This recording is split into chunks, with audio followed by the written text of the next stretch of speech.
Good evening and welcome back to the presentations of Shall Make, Shall Be. This is our final evening, but the first of 5 presentations this evening.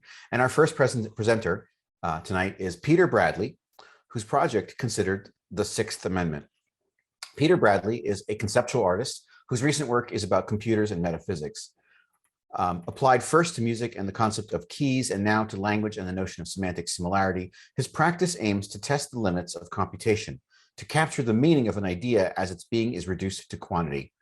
Peter lives in New York City and tours as a member of Japanese Breakfast. Peter Bradley. Hi, Golden. Thank you for that introduction. Hello, everyone. Yeah, so as you mentioned, my day job is not really as a computer scientist or a game designer per se, or even an artist, really. I'm a guitarist in a band. And my background from a university perspective is really in the humanities. I studied French and comparative literature, and then I studied philosophy and aesthetics. However, I got interested in this line of work and in game design a few years ago when I had an idea for a board game, which was about music, and specifically the concept of the key in music. I read a really fantastic novel by Thomas Moaw that told the story of a fictional composer in the 20th century. And it inspired me to create this game, which I called Leverkusen. I'm going to show a trailer.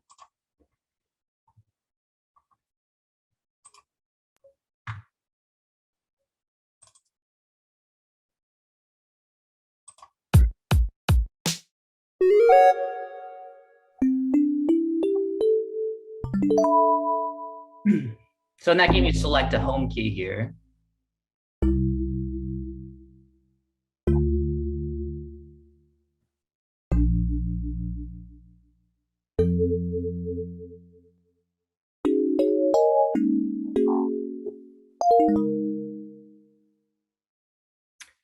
And you're pitted against a computer opponent who's playing for its own key as you go back and forth, trading chords, creating a song.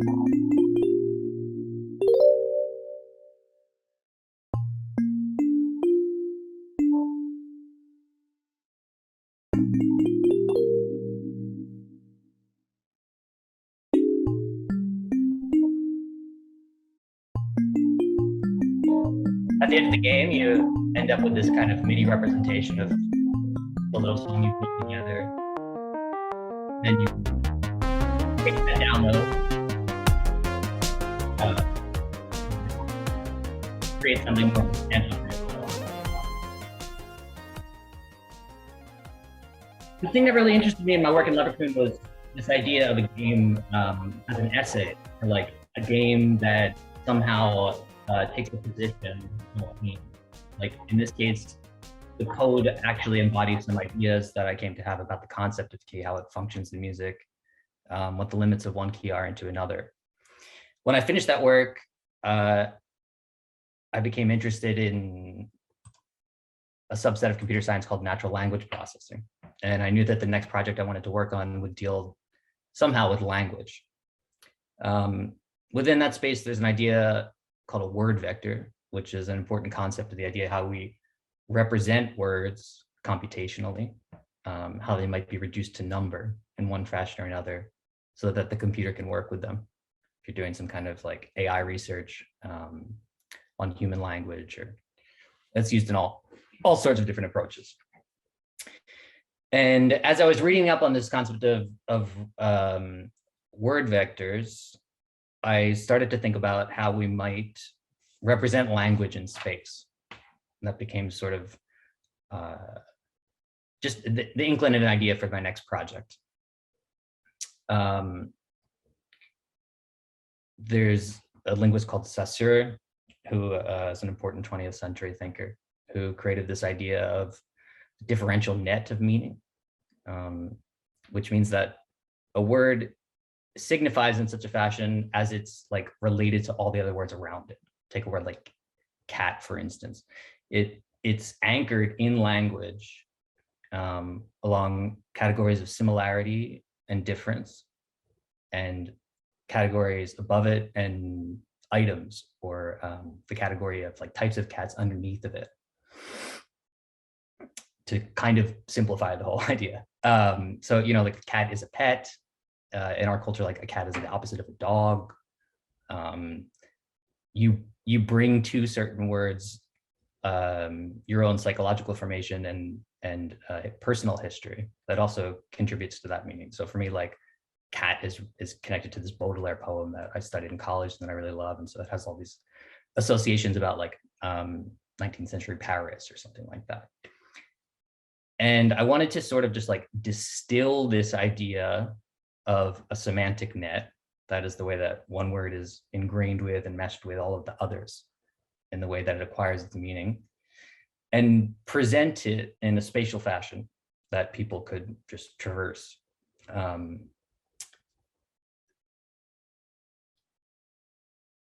That's about the time that I became aware of the Shall Make, Shall Be proposal. And I took a look at the amendments, and I mean, I guess like the first amendment was in some ways a kind of natural companion to this idea of language and what I wanted to do. But at the same time, I was really captivated by an old philosophical metaphor, which is like the prison house of language. It's something that Nietzsche said and Jacobson took up. The idea being that when you're enmeshed in language in the fashion I'm talking about, you can't escape it.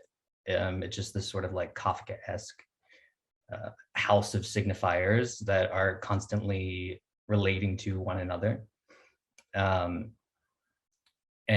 I thought that there was something just really poetic and interesting about that, that could serve as the fundamental theme of the game. So I hit on the Sixth Amendment, which deals with the rights of the accused in criminal proceedings, and set about work trying to get to the back end of what would be an enormous dictionary, more or less, that would serve as a way to navigate this linguistic space. So this is just like a Python library that I wrote to begin this process. And you can see here this idea of the semantic sets. So that's what I was trying to explain, perhaps a little bit poorly earlier. If we have a given word, there's like an axis of similarity and an axis of category, which I took to be like the fundamental organizing principle to get towards the meaning. Let's speed up a little bit just for the sake of time. Once like that back end was built out, we could do something like this, which is just kind of like a shell representation of what happens in the actual game. Given a word like abuse, you know, I've gone and mined from a zillion different sources, all of these like closely related words, either on that category axis or in the similitude axis. And you can just see how they're kind of relating together. And then I got this game engine called Godot. It's like an open source version of Unity. This is just an example of all of the zillions of lines of code that are necessary to create a video game. And it's a great tool though. You can like sort of have your world and it keeps all of your resources nice and well organized for you as you're building up your idea.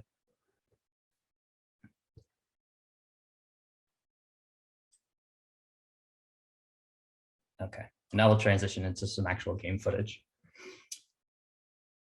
This is the introduction. The conceit is that you're a ball of ink on the National Mall and you're trying to get to the Supreme Court House in order to sort of, you know, argue your case. But as the game says, you move semantically. It's kind of a hard concept to explain quite quickly. So we get into this tutorial, which I hope makes it nice and clear to players.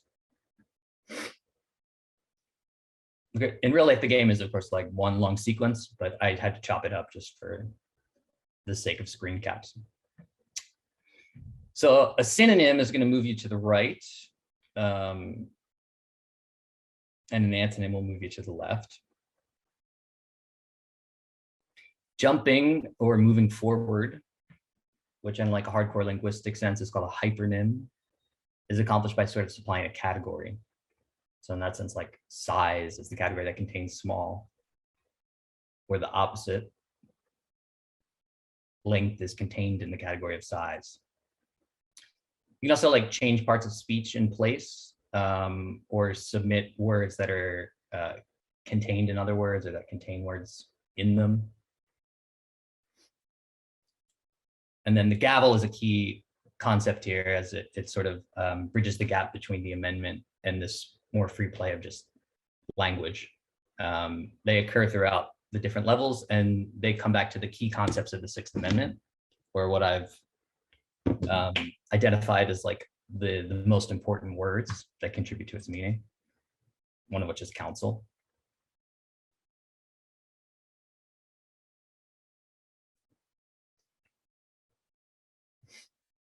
And then just like in, quite a lot of video games like this, there's a time element and a life element.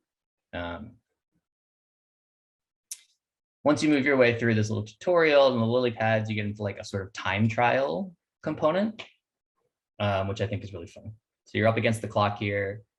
You're trying to avoid these obstacles by supplying new words to that head word on the screen, which I call the seed word.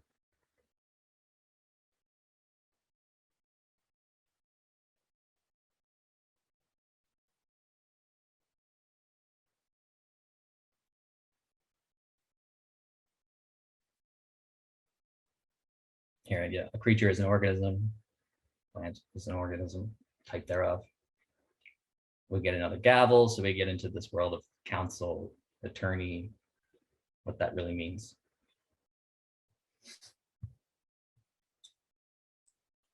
The next segment is the stairs. Once I kind of have this concept, we're just like running with different iterations of how we can put those linguistic moves together. So whereas the time trial element is kind of more about that similitude axis, supplying synonyms or antonyms as you try to understand the word on the screen, this one is very much about the categorical axis. And as we think about the containing categories, that something like justice or recompense might fit into.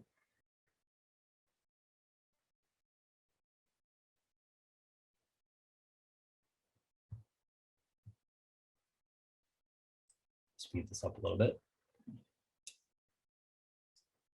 There's another little room in here. This one is kind of like a tile game. It's an overhead look, and you're attempting to like avoid black tiles as you make your way through the room. And then this is the final level or segment, if you want, which you finally make it into Little Supreme Court. Still kind of working on the architecture. I think it sort of looks like a cheap mega church at the moment. It'll get there. That's ink.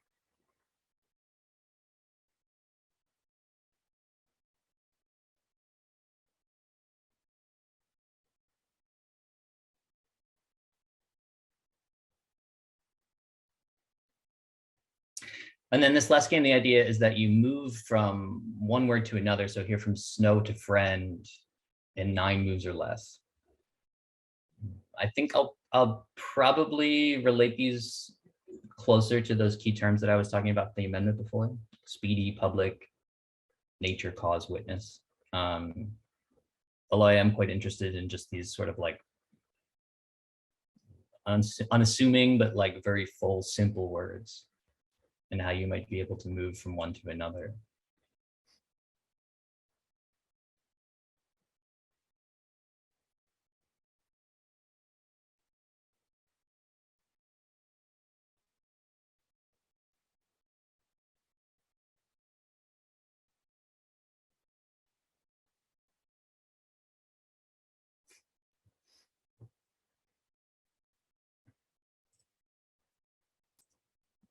Yeah, so that's the game where it stands. Development is like really close to being finished.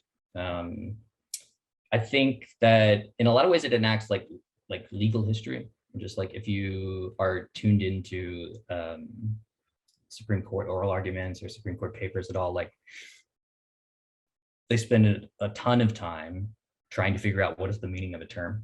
Like I was listening to a case from this term about transportation workers. And the whole 3 hours of oral argument were devoted to the idea of like, what is a stevedore, which is a person who moves cargo on a to and from ships. and whether or not like stevedore could be contained in the category of transportation worker. And similarly, I think that like the case history of the Sixth Amendment is like I'm saying about these key terms, like what counts as speedy? How do we understand that word? So my hope is that ingraining people in this sort of like semantic nexus as they try to associate their way around the word like speedy or public or nature ultimately brings them closer to the meaning of those terms, and kind of like enacts that lawyerly or that like jurisprudential type of semantics. Thank you.